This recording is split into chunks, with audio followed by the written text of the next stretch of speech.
Hello, I am Ashiq Hussain Paragon Academy की तरफ से। उम्मीद है कि आप सब ठीक ठाक होंगे। जैसे कि हमने जो क्लासों का आगाज़ किया था ग्रेड 15 से 5 से 17 तक, जिसमें हमने प्री पार्टीशन फेज़ पहले ही सारा कवर करा दिया है। उसके जो है वीडियोज़ है हमारे इस चैनल पे पैरागन एकेडमी के जो नाम से अगर आप सर्च करेंगे तो आपको मिल जाएंगे। और जो पोस्ट पार्टीशन है उसमें जो इंटरनल फैक्टर, जो इंटरनल सिचुएशन है पाकिस्तान की, जब पाकिस्तान बना तो इनिशियल फेज में जो मसाल दरपेश थे पाकिस्तान को, वो हमने 1947 से 1960 तक डिफाइन कर दिया था। उसके बाद जो कॉन्स्टिट्यूशनल क्राइसिस था पाकिस्तान का, वो 1973 जब third constitution of Pakistan impose हुआ, तो फर्स्ट सेकंड और जो कॉन्स्टिट्यूशन मेकिंग प्रोसेस है वो भी हमने, वो दूसरा क्लास था वो भी हमने कवर करा दिया था। वो था इंटरनल फैक्टर। और वो 1970 से फिर आगे हम उनको कंटिन्यू करेंगे, क्योंकि आज जो हमारा आज का टॉपिक है वो है हमारा जो एक्सटर्नल फ्रंट है पाकिस्तान के, जो है यूएनओ, अमेरिका, इंडिया, अफगानिस्तान के साथ और इंटरनेशनल ऑर्गेनाइजेशन के साथ जो एग्जाम पॉइंट ऑफ व्यू से सवाल आते रहे हैं हम उनको कवर करेंगे। आज के इस लेक्चर में हम ये कवर कराने की कोशिश करेंगे कि पाकिस्तान और अफगानिस्तान के जो रिलेशंस थे जब पाकिस्तान बना 1947 में, तो उसके बाद कुछ इंटरनेशनल चीज़ें थी। उन चीज़ों के साथ ही पाकिस्तान का जो अफगानिस्तान के साथ जो इशू था वो 1947 से 2022 मीन्स आज के दिन तक जो भी एग्जाम पैटर्न से सवाल आते रहे या आ सकते हैं, एक्सपेक्टेड है, आज हम उनको कवर कराने की कोशिश करेंगे। तो चलते हैं आज के इस टॉपिक की तरफ। पोस्ट पार्टीशन पीरियड में जो लेक्चर 1 में आज हम ये पढ़ने की कोशिश करेंगे, सीखने की कोशिश करेंगे कि जो एग्जाम पॉइंट ऑफ व्यू से एमसीक्यूज में सवाल आते रहे हैं, उसमें आज जो है हम पाकिस्तान अफगानिस्तान के जो रिलेशंस हैं वो 1947 से 2022 तक जो भी हैं उनको आज पढ़ने की कोशिश करेंगे और हिस्ट्री से हम खुद को सिंक्रोनाइज करने की भी कोशिश करेंगे। तो हम इसको हेड देते हैं foreign policy of Pakistan 1947 to 2022. Pakistan has been formulating the foreign policy on one main central point about how to counter India. अब पाकिस्तान की जो फॉरेन बनती है वो उसमें जो बुनियादी मकसद जो नुकता है वो ये है कि इंडिया को काउंटर कैसे किया जाए। This included how to resolve the Durand line border issue and efforts to ally super power to maintain balance of power against arch rival neighbouring India. Let's study above core elements of foreign policy in MCQs tests and descriptive test point of view। अब जैसे कि 14 अगस्त 1947 Pakistan came into existence वजूद में आया, तो पाकिस्तान को जो external front पे जो मसाइल दरपेश थे वो ये थे 3 heads to counter India. India को काउंटर कैसे करना चाहिए, ड्यूरल लाइन कन्फ्लिक्ट जो हमारा अफगानिस्तान के साथ हुआ, और कोल्ड वार उस वक्त जब सेकेंड वर्ल्ड वार एंड इख्तिताम को पहुंची, तो उसके बाद जो है अमेरिका और रशिया यूएसएसआर के दरमियान जो वार ऑफ वर्ड्स लगी, तो हम उसको कोल्ड वार कहते हैं। Pakistan choose western capitalist bloc and signed mutual defence treaty namely SEATO in 1954, CENTO in 1955 to counter India. अब जैसे पाकिस्तान बना तो पाकिस्तान को कोल्ड वार में या रूस के पास की तरफ उसका झुकाव का ऑप्शन इस्तेमाल करना था, या अमेरिका जिसे हम वेस्टर्न ब्लॉक कहते हैं। लेकिन पाकिस्तान ने वेस्टर्न ब्लॉक को जो है उसके पास जो है उसको उसकी तरफ टिल्ट किया, उसकी तरफ राग़िब हुए ताकि उनके डिफेंस ज़रूरियात को पूरा किया जा सके और इंडिया को काउंटर किया जा सके। तो इस हवाले से जो वेस्टर्न ट्रीटीज़ थे, मुआहदे थे, उनमें सीटो जो है central south east Asian treaty organisation में पाकिस्तान ने शमूलियत इख्तियार की, और CENTO central treaty organisation in 1955 को भी बनी, तो उसमें पाकिस्तान उसका मेंबर रुकन मुल्क बना।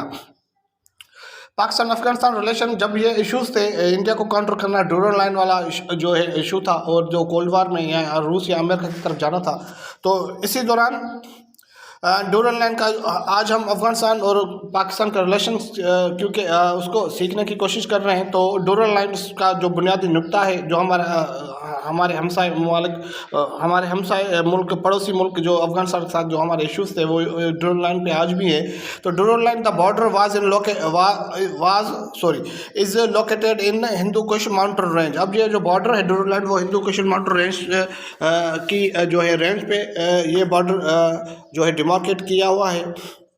The first Anglo Afghan war was fought in 1839 to 41, second Anglo Afghan war 1878 to 18। अब ये दो वार्स थी जब इन इंग्लैंड सब कॉन्टिनेंट में अपनी जो है पावर को एक्सटेंड कर रहा था। तो इसी दौरान उस पावर एक्सटेंशन में जो रुकावट थी इंग्लैंड गवर्नमेंट को अफ़गानिस्तान में, तो इसलिए अफ़गानिस्तान के साथ दो जो है जंगें हुई, जिसके मैंने ईयर्स ये बता दिए हैं।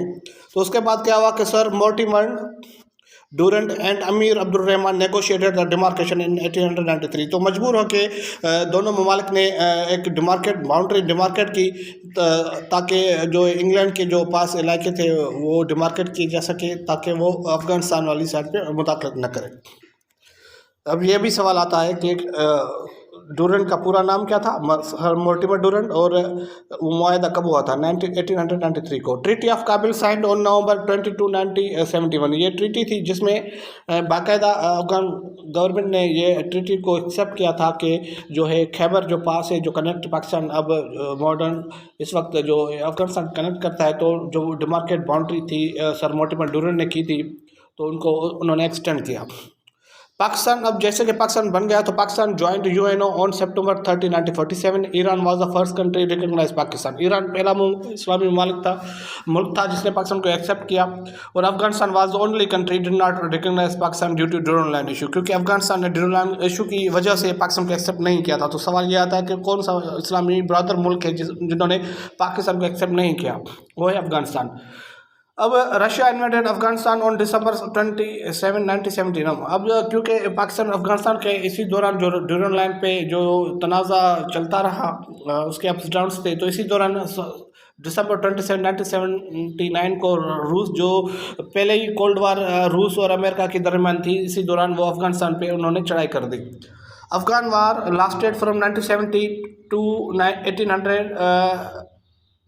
तालिबान फाट अगेंस्ट रशिया। अब अफगान वार जो अफगान वार थी, जो 10 साल तक चली, जब रूस अफगानिस्तान पे आया और जब रूस अफगानिस्तान से विड्रा हुआ, तो तालिबान इसी 10 सालों में तालिबान वजूद में आए, और तालिबान जो फाइटर्स थे उन्होंने रूस के खिलाफ गोरिल्ला वार की और रूस को शिकस्त आई।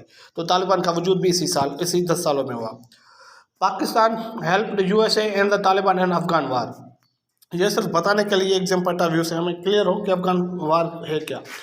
9/11 इंसिडेंट टुक प्लेस जब 1979 को रूस आया और बाद में विड्रा किया 1989 को। तो विड्रा जैसे ही किया, तो जब यूएसए पाकिस्तान अफगानिस्तान की जो सपोर्ट कर रहे थे, तो यूएसए ने बीच में उन्होंने भी खुद को किनारा कश कर लिया। अब 3 ममालिक थे जिन्होंने नई तालिबान गवर्नमेंट को उस वक्त एक्सेप्ट किया था, एक सऊदी अरब, एक यूएई और एक पाकिस्तान। तो इसी दौरान तालिबान की गवर्नमेंट थी। तो 9/11 इंसिडेंट टुक प्लेस। 9/11 इंसिडेंट जब ट्विन्स टावर्स थे, वर्ल्ड ट्रेड सेंटर पे जो प्लेन हाईजैक करके हिट कर दिए गए थे, वो 11 सितंबर को का दिन था। और उसी दौरान US launched operation Enduring freedom. अब ये भी सवाल आता रहा है कि उस ऑपरेशन का नाम क्या था तालिबान के खिलाफ जंग में, जो अमेरिका ने उस ऑपरेशन का जो आगाज़ किया था, उसका नाम था Operation Enduring Freedom to remove Taliban from power. US attack Afghanistan on October 7, 2001। अब यूएसए अटैक किया, ठीक तकरीबन एक माह में अटैक कर दिया अफगानिस्तान पे, February 29। अब जैसे अटैक कर दिया, तो अब क्या हुआ है कि February 29, 2021 Doha agreement was sign between USA and Taliban. तो तालिबान और यूएस गवर्नमेंट के दौरान मुआहदा हुआ कि जिसमें अमेरिका ने कहा कि हम विड्रा करेंगे। अक्टूबर 7, 2001 को आए और 29 फरवरी 2001 को उन्होंने एग्रीमेंट की, विड्रॉल एग्रीमेंट की। अब उसमें क्या हुआ कि जो ज़ल्मी खलीलजाद थे वो represented US and Abdul Ghani represented Taliban to sign to agreement in Qatar. ये भी सवाल आ सकता है कि यूएस का या अफगान गवर्नमेंट का वो रिप्रेजेंटेटिव कौन थे जिन्होंने दो एग्रीमेंट किए 29 फरवरी को। अगस्त 15 2021 काबिल फेल इनटू तालिबान फोर्सेस। उसी दिन 15 अगस्त को काबिल तालिबान ने काबिल फतह कर लिया। तो सितंबर 30 2021 यूएस विड्रू फ्रॉम अफगानिस्तान। बाकायदा जो यूएस था वो अफगानिस्तान से विड्रा हो गया। लास्ट ट्रूप जो लेफ्ट अफगानिस्तान से अमेरिका का लेफ्ट था अफगानिस्तान से वाज क्रिस्टोफर टी डॉन हावे जो था वो लास्ट ट्रूप था। सितंबर 7 अब ये जो 30 जो है सितंबर को यूएस चला गया। अशरफ गनी मुल्क से फरार हो गया और तालिबान गवर्नमेंट ने बाकायदा जो है काबिल के जो है को अपने एडमिनिस्ट्रेशन में लिया। तो सितंबर 7 2001 को 2021 को Sheikh Hibatullah was appointed as prime minister of interim setup and Zabihullah Mujahid as spokesperson. अब ये थे कुछ जो है अफगानिस्तान और पाकिस्तान का रिलेशन में जो एग्जाम पॉइंट ऑफ व्यू से सवाल आते रहे हैं या आएंगे, एक्सपेक्टेड है, वो हम सिंपली इस लेक्चर से हम अपने नोटबुक में नोट कर सकते हैं। बाकी जो एक्सटर्नल फैक्टर पे जो लेक्चर सेकंड होगा वो होगा पाकिस्तान और इंडिया के दरमियान जो रिलेशन है 1947 से 2022 तक। तो इंशाल्लाह हम कोशिश करेंगे कि उसमें भी एग्जाम पॉइंट ऑफ व्यू से टू द ब्रीफ आपको आगाह करें क्लास के लिए।